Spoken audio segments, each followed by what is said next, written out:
Di awal episode, kita diperlihatkan dengan seorang wanita yang bernama Park Song-a sedang mengobati orang yang kesurupan. Di mana Song-a ini adalah seorang dukun yang bisa mengusir makhluk halus yang ingin mencelakai manusia. Bukan hanya itu saja, Song-a juga bisa mengetahui umur seseorang, kapan mereka akan mati, dan bisa melihat hantu yang berkeliaran di dunia. Keahlian Song-a itu diturunkan dari ibunya, karena ibunya juga adalah seorang dukun, dan ibunya juga sangat ingin Song-a menjadi penerusnya menjadi dukun. Tapi di balik itu semua, Song-a ini sebenarnya ingin menjadi anak seperti yang lainnya. Karena setelah Song-a menjadi dukun, dia dipandang tidak baik oleh teman-temannya yang mengetahui jika Song-a adalah seorang dukun. Untungnya, Song-a mempunyai teman yang bernama Jiho yang selalu berada di sisi Song-a apapun yang terjadi. Walau Jiho sudah mengetahui Song-a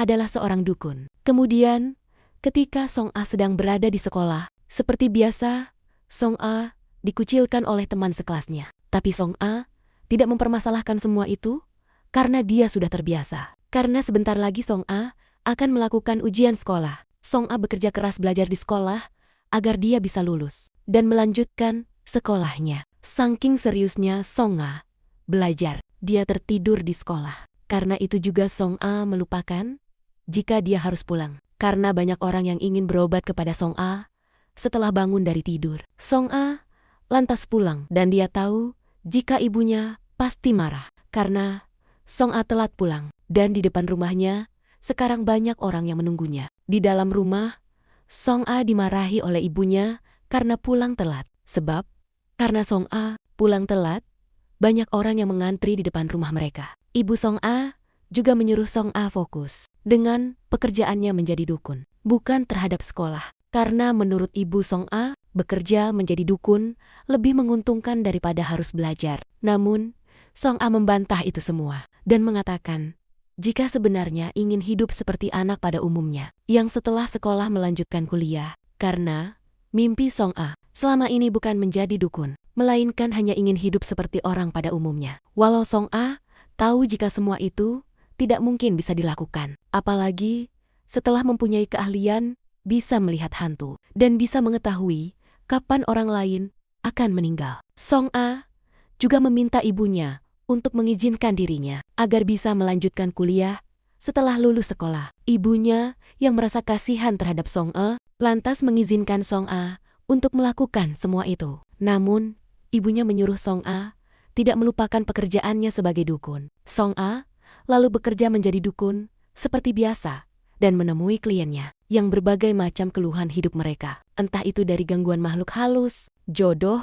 pekerjaan, dan yang lainnya. Setelah itu, tinggal satu orang lagi yang ingin menemui Song-a dan ibu Song-a yang melihatnya seperti melihat sesuatu dari orang tersebut. Di saat orang tersebut masuk ke ruangan, Song-a langsung terpikat dengan ketampanan laki-laki itu. Dia bernama Bae Gyeong-yu.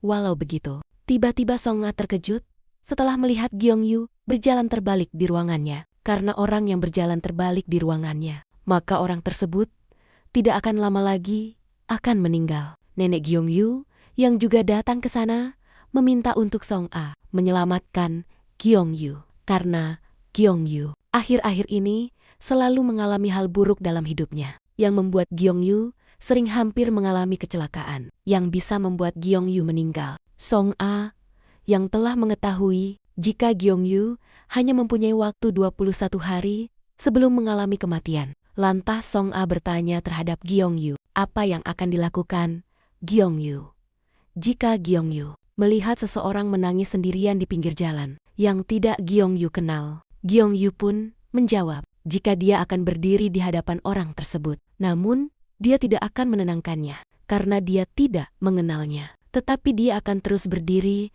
di depan orang tersebut sampai dia bisa berhenti menangis. Mendengar perkataan Gyeong-yu, Song-a mengingat ketika dia masih kecil, di saat dia menangis sendirian, dan di saat itu seperti ada orang yang berdiri di hadapan Song-a yang sedang menangis. Entah siapa orang tersebut, merasa Gyeong-yu orang baik. Song-a berjanji terhadap nenek Gyeong-yu jika dia akan menolong Gyeong-yu dan meminta neneknya kembali menemui Song A 3 hari yang akan datang untuk mengambil jimat yang bisa melindungi Gyeongyu. Seperginya Gyeongyu dari sana, ibu Song A langsung memarahi Song A karena Song A tadi mengatakan akan membantu Gyeongyu, di mana ibunya telah mengetahui jika Gyeongyu akan mati tidak lama lagi. Ibu Song A bisa semarah itu karena dulu Song A juga pernah melakukan semua itu. Sayangnya, orang yang ingin Song A bantu tetap meninggal. Dan di kejadian itu juga,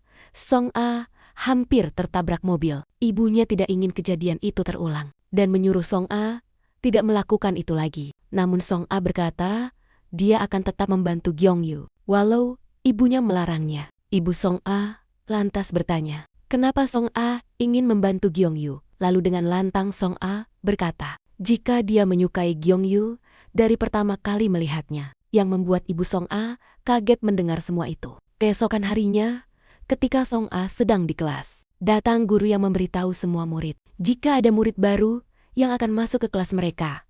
Setelah masuk, semua orang terpesona dengan ketampanan murid itu, di mana murid baru adalah Gyeongyu dan Song A. Yang menyadari murid baru adalah Gyeongyu langsung berdiri dan berteriak karena saking kagetnya melihat Gyeongyu. Akibat Song A kaget, murid yang bernama Harry malah menghina Song A dengan mengatakan, jika Song A sedang mencari perhatian dari Gyeongyu, Song A yang sudah terbiasa dihina oleh semua orang, seperti biasa, tersenyum dan mencoba tidak memikirkan apa yang dikatakan oleh Harry tadi. Gyeongyu yang tidak tega melihat Song A dihina, lantas menolong Song A dengan mengatakan, jika Song A bisa sekaget itu karena mereka berdua sudah saling mengenal. Setelah selesai belajar, Song A mendekati Gyeongyu dan bertanya apakah Gyeongyu mengenalnya. Lantas Gyeongyu berkata, jika dia tidak mengenal Song A dan menyuruh Song A tidak tersenyum ketika dia dihina, karena semua itu tidak menyelesaikan masalah.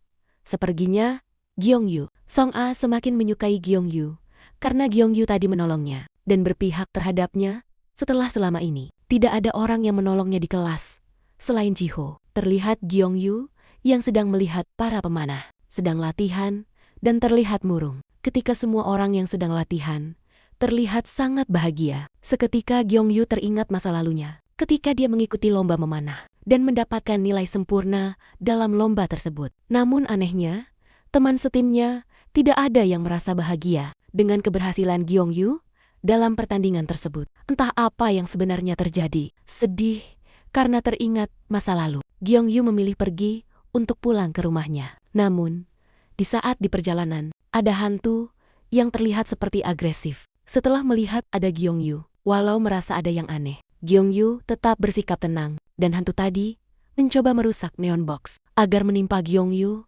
Tidak sengaja, Song A juga ada di sana. Melihat hantu yang sedang merusak neon box, lantas Song A berlari untuk menyelamatkan Gyeongyu agar tidak tertimpa neon box yang dirusak hantu tersebut. Namun, ketika akan menolong Gyeongyu, Song A malah dipeluk oleh Gyeongyu karena Gyeongyu seperti telah mengetahui jika neon box tersebut akan menimpanya. Setelah melihat keadaan Song A baik-baik saja, Gyeongyu menyuruh Song A tidak melakukan itu lagi karena walau Song A menolongnya, dia tidak ingin berterima kasih terhadap Song A. Lalu Gyeongyu pergi meninggalkan Song A karena telah berjanji kepada nenek Gyeongyu jika Song A akan menolong Gyeongyu dengan tanpa sepengetahuan ibunya. Song A mendatangi master bunga kenalan ibunya, di mana master bunga ini adalah dukun yang bisa membuat jimat penjaga. Walau awalnya master bunga tidak ingin membuat jimat tersebut karena takut oleh ibu Song A, tapi setelah Song A memberi master bunga banyak uang, master bunga pun menyetujuinya dan membuat jimat tersebut. 3 hari pun berlalu. Kemudian, neneknya kembali ke rumah Song A untuk mengambil jimat penjaga untuk Gyeongyu. Tapi anehnya, ketika Gyeongyu tiba-tiba masuk Song A, dibuat bingung melihat ramalannya jika Gyeongyu akan mati besok karena tenggelam, dan Song A merasa aneh bagaimana kematian Gyeongyu bisa dipercepat. Song A lalu memberikan jimat pembuatan master bunga. Namun Gyeongyu tidak ingin menerimanya karena Gyeongyu berpikir jika Song A hanya ingin menipunya dengan dalih jimat penjaga, karena Song A hanya ingin uang darinya. Kesal akan semua itu, Song A marah dan menyuruh Gyeongyu percaya terhadapnya. Jika dia bisa menolong Gyeongyu, karena dia bukanlah penipu. Tapi Gyeongyu tetap dengan pendiriannya, tidak ingin dibantu oleh Song-a. Karena Gyeongyu menyadari, jika Song-a menolongnya, maka Song-a juga akan mengalami masalah besar. Keesokan harinya, di sekolah, Song-a tidak sengaja melihat ada jejak tangan di atap yang menuju kamar mandi pria. Menyadari ada hantu yang sedang berkeliaran di sekolah, Song-a masuk ke kamar mandi pria untuk mengusir hantu tersebut. Setelah menemukan hantu tersebut yang awalnya menyeramkan, namun dengan keahlian Song-a, hantu itu pun bisa tenang. Dan Song-a menyuruh hantu wanita itu tidak mengganggu murid di sekolah. Lantas si hantu berjanji jika dia tidak akan mengganggu murid sekolah, tapi tiba-tiba si hantu menjadi agresif. Setelah menyadari ada Gyeongyu yang datang ke sana, si hantu lalu menaiki badan Gyeongyu. Dan seketika, Gyeongyu berhalusinasi, tenggelam di dalam air, dan merasa dirinya akan mati. Itu juga pengaruh dari hantu yang menaiki badannya. Untungnya, Song-a bisa menolong Gyeongyu setelah menggunakan jimat dari Master Bunga untuk mengusir si hantu yang terlihat ingin membunuh Gyeongyu. Setelah hantu itu pergi, Gyeongyu bertanya apa yang telah Song-a lakukan. Dan Song-a berkata, jika dia ingin menolong Gyeongyu,